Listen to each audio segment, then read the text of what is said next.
Allohimiz sinovidir, nima qilaman? Allohimiz sinoviga men anaqa qila olmayman-ku.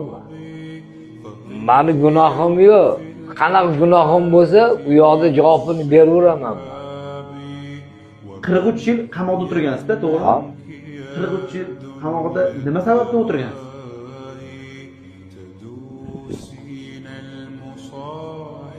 Afsuslanaman.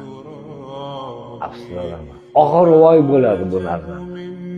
Mana men 43 yil o'tirdim. Nima bo'ldi? Hayotim o'tib ketdi.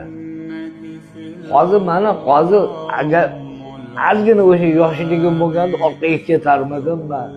Hayotni boshqatdan boshlardim men. Nima ish qilardingiz? To'g'ri yo'l qilardim, o'zim anaqamni topib olardim yo'limni. Rahmat. Chunki bunda ishlagan.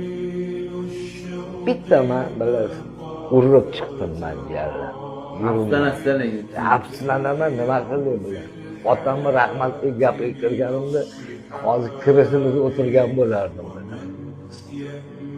Ba'zi soyada salom berib yurishgan bo'lishardi odamlar.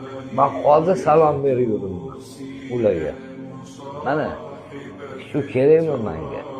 Shu yoshlarga anaqa qilsin, farzandli bo'lsin, bola chaqasini rohatini ko'rsin. Menda farzand yo'q. Qisqa yuzi mallargadan kelyapman, xotinim ham yo'q. Hech narsam yo'q mani. Xudodan boshqa hech narsam yo'q. Bu narsani oxiriga qaysar shu imkoniyati yo'q. Agar ota-onangizni ko'rishni imkoniyati bo'lganda nima debsiz? Oyog'iga yotib, kechirim so'rab anaqa qilardim, tavba qilardim. Siz qamalib ketgandan keyin ota-onangiz yig'laganda?